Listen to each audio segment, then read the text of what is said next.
कबूतर अपनी माँ से कहता है, माँ, मैं जंगल में अपना होटल बनाना चाहता हूँ। आइडिया तो बहुत अच्छा है, मगर बेटा इसमें मेहनत बहुत ज्यादा लगेगी। माँ, मैं दिन रात मेहनत करूँगा और एक दिन जरूर कामयाब हो जाऊँगा। कबूतर जंगल जाता है और कुछ लकड़ियाँ जमा करता है। कबूतर पूरा दिन कभी इधर जाता तो कभी उधर, वो जंगल जंगल फिरकर सूखी लकड़ियाँ तलाश करता है। आखिर वो लकड़ियों का ढेर लगा लेता है। कबूतर, यार इतनी सारी लकड़ियाँ, क्या करने का इरादा है? तोते, मैं जंगल में अपना होटल बनाना चाहता हूँ, उसी की तैयारी कर रहा हूँ। अच्छा अच्छा ठीक है, मगर इस तरह के जंगलों में होटल कम ही चलते हैं। ये तो शहर वालों के नाटक होते हैं। यहाँ तो सब घर का खाना खाना पसंद करते हैं। हर पक्षी सहूलत चाहता है, फिर वह चाहे शहर का हो या गांव का। हाँ, ये भी ठीक है। चलो फिर मैं चलता हूँ। तोता वहाँ से चला जाता है। कबूतर लकड़ियाँ जोड़कर एक जगह रखकर वहाँ से चला जाता है। गौरी कौवी उड़ते उड़ते वहाँ आती है। इतनी सारी लकड़ियाँ, मैं यहाँ से ही कुछ लकड़ियाँ ले जाती हूँ। गौरी कौवी वहाँ से कुछ लकड़ियाँ उठाकर ले जाती है। गौरी, तुम इतनी जल्दी कैसे आ गई? हाँ कालू जी, मुझे ज्यादा दूर नहीं जाना पड़ा। मुझे लकड़ियाँ रास्ते से ही मिल गई थी, वो भी कटी हुई। गौरी, अगर और लकड़ियाँ हैं तो वो भी उठा लाओ, ये ना हो कोई और ले जाए। हाँ कालू जी, आप ठीक कह रहे हैं। चले, आप ही मेरे साथ चलें। गौरी और कालू दोबारा वहाँ जाते हैं और कबूतर की जमा की हुई लकड़ियाँ उठाकर अपने घर ले आते हैं। माँ, आज तो मैं थक गया। सारा दिन लकड़ियाँ काट काट कर मेरे पंख दर्द करने लगे हैं। बेटा, मैंने तुम्हारे लिए दूध गर्म करके रखा है। खाना खाने के बाद दूध पी लेना, तुम्हारी थकन थोड़ी कम हो जाएगी। अगले दिन जब कबूतर वहाँ जाता है तो वहाँ एक भी लकड़ी नहीं थी। ये क्या हुआ? मेरी लकड़ियाँ कौन ले गया? अब मैं क्या करूँगा? कबूतर पहले तो बहुत परेशान होता है, लेकिन फिर सोचता है, बैठकर रोने से बेहतर है दोबारा कोशिश की जाए। मैं हिम्मत नहीं हारूंगा, मैं दोबारा कोशिश करूंगा। हाँ, मैं करूंगा। कबूतर खुद में हिम्मत पैदा करता है और अपना कुल्हाड़ा उठाकर जंगल से लकड़ियाँ लेने के लिए निकल जाता है। कबूतर सूखा पेड़ ढूंढकर लकड़ियाँ काटता है और उनको एक जगह इकट्ठा करता है। ये जगह ठीक है, मैं इन लकड़ियों को यहाँ रखूंगा और अपना घोंसला भी उठाकर यहाँ ले आऊंगा। कबूतर अपने घर जाता है और अपना घोंसला उठाकर उन लकड़ियों के पास ही ले आता है। कबूतर दिन रात मेहनत करता है और अपना होटल बनाने लगता है। कबूतर ना तो दिन देखता है और ना ही रात, बस काम करता रहता है। बहुत महीनों की मेहनत के बाद कबूतर एक छोटा सा होटल बना लेता है और काम शुरू करता है। पहले पहले तो कोई पक्षी भी कबूतर के होटल नहीं आता, मगर आहिस्ता आहिस्ता कबूतर के अच्छे खानों को देखकर पक्षी वहाँ आने लगते हैं। बधाई हो कबूतर, तुम्हारा काम शुरू हो ही गया। कबूतर यार, मुझे एक प्लेट चावल दे दो। कबूतर तोते को चावल डालकर दे देता है। तोता चावल खाता है। वाह वाह, मजा आ गया। इतने मजेदार चावल मैंने आज तक नहीं खाए। मुझे लगता है ये माँ जी की रेसिपी है। हाँ हाँ, मैंने ये सब अपनी माँ से ही सीखा है। यूं ही दिन गुजरते के कबूतर का होटल तो खूब तरक्की करने लगा। कबूतर कुछ ही अरसे में एक और 5 स्टार होटल बना लेता है। ऐ ऊपर वाले, तेरा शुक्र है, तूने मुझे इतनी तरक्की और इतनी इज्जत दी। कबूतर सोनार की दुकान पर जाता है और वहाँ से अपनी माँ के लिए सोने के कंगन और एक हार लेता है। उसी जंगल में एक रानो चिड़िया भी रहा करती थी, जो बहुत गरीब चिड़िया थी। वो पढ़ लिख तो गई थी, मगर उसे कहीं भी अच्छा काम नहीं मिलता। माँ, काश मैं अपने घर के हालात को बदल सकती। माँ, आपने मुझे दिन रात मेहनत करके पढ़ाया, मगर अब मेरी पढ़ाई का क्या फायदा? हर रोज मैं मारे मारे फिरती हूँ, मगर मुझे कहीं भी काम नहीं मिलता। रानो बेटी, अगर किस्मत में हुआ तो मिल जाएगा काम, परेशान ना हुआ करो। रानो चिड़िया को अपने घर के हालात देखकर बहुत दुख होता था। रानो चिड़िया रात के वक्त अपने घर से बाहर बैठी हुई थी।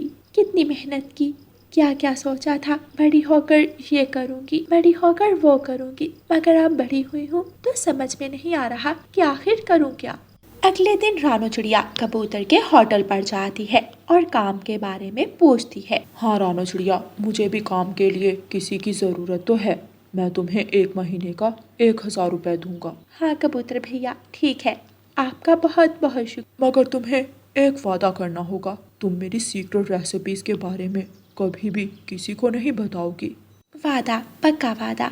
कबूतर भैया आप परेशान न हो, जैसा आप कहेंगे मैं वैसा ही करूंगी। शाम को रानू चिड़िया खुशी खुशी अपने घर जाती है और अपनी माँ को जाकर बताती है, रानू बे, अब दिल लगा कर, और हाँ, मेरी एक बात हमेशा याद रखना, जो भी काम करना हमेशा ईमानदारी से करना।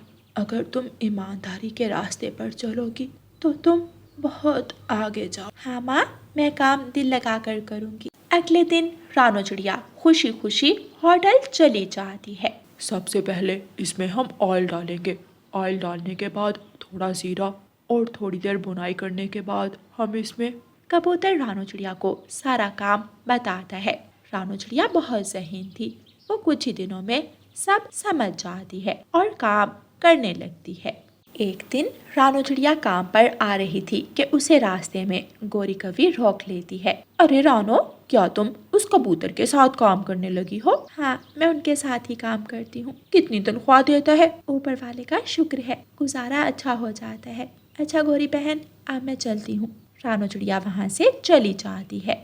अच्छा गुजारा हो जाता है, आई बड़ी शौकी। क्या मौत पड़ जाती अगर बता देती कि कितना कमाती है। जैसे ये तरक्की कर रही है, लगता है खूब कमाती है। मुझे भी कुछ करना होगा। गौरी कवि अपने घर जाती है। कालू जी, तुमने देखा है रानू चिड़िया को? वो तो कबूतर के साथ काम करती है और सुना है खूब तरक्की भी करती जा रही है। क्यों ना हम उसे वो काम छीन ले। मैं कल ही कबूतर से बात करूंगा और मुझे उम्मीद है वो मुझे भी काम दे देगा। प्यारे दोस्तों, इस कहानी का अगला भाग देखने के लिए कल तक इंतजार करें और आपको ये वाला भाग कैसा लगा है हमें कमेंट करके ज़रूर बताएं। और प्यारे दोस्तों, इस कहानी को लाइक, अपने दोस्तों के साथ शेयर और चैनल को सब्सक्राइब करना बिल्कुल मत भूलना।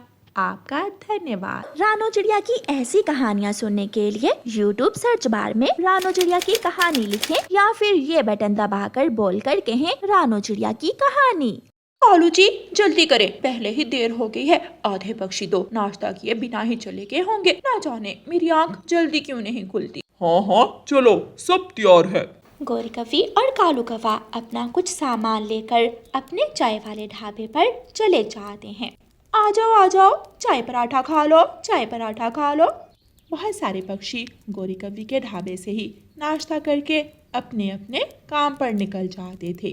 गौरी, मुझे 1 कप चाय और दे दो। पहले पहली चाय के पैसे दो, फिर मिलेगी दूसरी चाय। कौन सा कहीं भागा जा रहा हूँ? कितनी कंजूस हो तुम।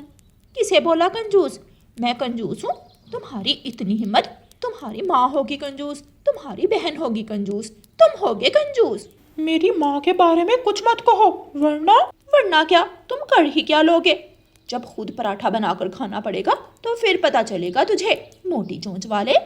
मुझे हमेशा मोटी चोंच वाला कहती रहती हो। कभी अपनी चोंच भी देखी है तुमने? कितनी गंदी और बुरी है। जैसी खुद काली वैसी चोंच काली। रुक, तुझे तो मैं बताती हूँ। गौरी कवि तोते को मारने लगती है। तोता बेचारा मदद की गुहार लगाता है। बचाओ, कोई मुझे इस गंदी कवि से बचाए। गंदी कवि फिर से बोला। गौरी कवि अब तो तोते के ऊपर बैठ जाती है और उसे मारने लगती है। अब बोल। बचाओ, मुझे बचाओ। रानू चिड़िया वहाँ आती है। गौरी बहन, छोड़ दो इसे।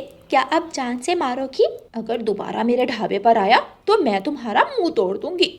रानू चिड़िया तोते को वहाँ से लेकर चली जाती है। थोड़ी देर बाद कौवों के ढाबे पर कबूतर आता है। गौरी बहन, 1 कप चाय दे दो। कालू जी, दूध तो बहुत कम रह गया है, क्यों ना इसमें थोड़ा पानी डाल दे। पहले ही तुमने दूध को पतला किया हुआ है, अब और कितना पानी मिलाओगी?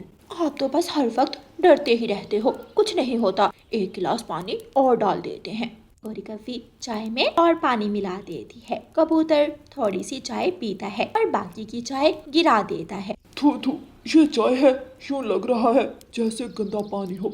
मेरे पैसे मुझे वापस करो। अच्छी भली चाय थी, तूने गिरा दी, अब कोई पैसे वैसे वापस नहीं मिलेंगे। क्यों नहीं मिलेंगे?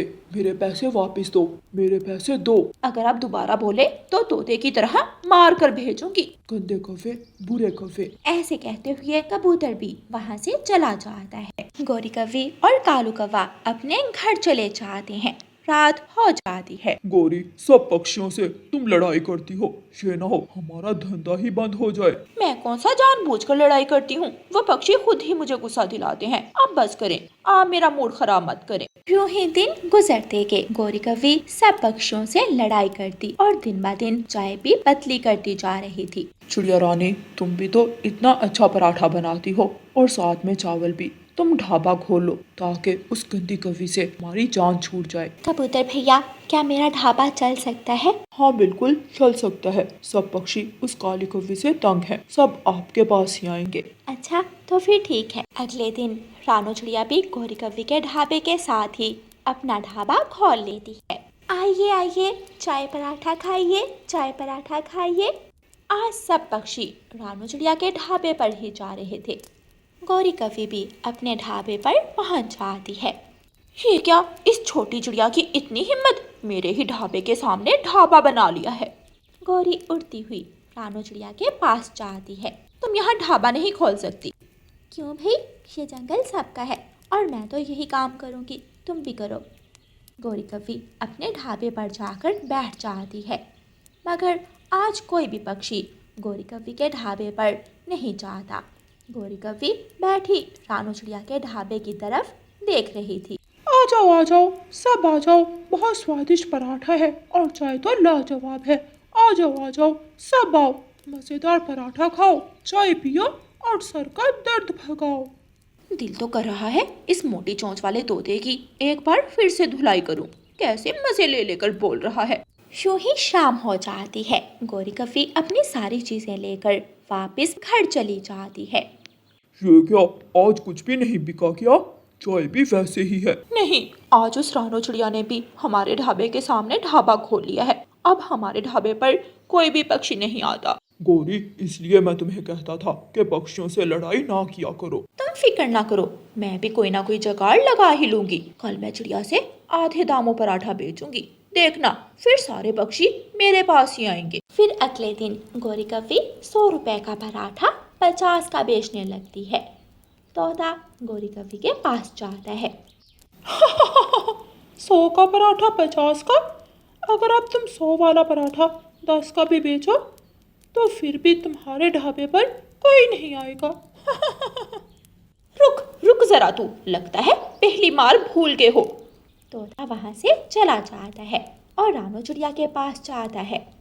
आज भी सारे पक्षी रानो चिड़िया के ढाबे पर ही आ रहे थे। काम तो बंद हो गया, इस चिड़िया के होते हुए कोई भी मेरे पास नहीं आएगा। मुझे अब कोई और काम तलाश करना होगा। आज भी सारा दूध ज़ाया हो जाएगा, कितना नुकसान हो गया मेरा। कालू कौवा वहां आता है। कालू जी, चलो उठाओ चीजें, घर चले, अब यहाँ हमारी दाल नहीं गलने वाली। कालू कौवा और गौरी कौवी अपनी चीजें उठाते हैं और अपने घर की तरफ निकल जाते हैं। रानो चिड़िया के ढाबे पर पक्षियों की लाइनें लगी हुई थीं। कबूतर भैया, अगर आप मुझे ये मशवरा ना देते तो मैं कभी भी ये काम ना कर पाती। इसी खुशी में एक कप चाय और हो जाए। हाँ हाँ, क्यों नहीं, आज हम सब मिलकर चाय पियेंगे। आज की चाय मेरी तरफ से। फिर वो सब मिलकर चाय पीते हैं और हंसते हैं। प्यारे दोस्तों, इस कहानी को लाइक, अपने दोस्तों के साथ शेयर और चैनल को सब्सक्राइब करना बिल्कुल मत भूलना। आपका धन्यवाद।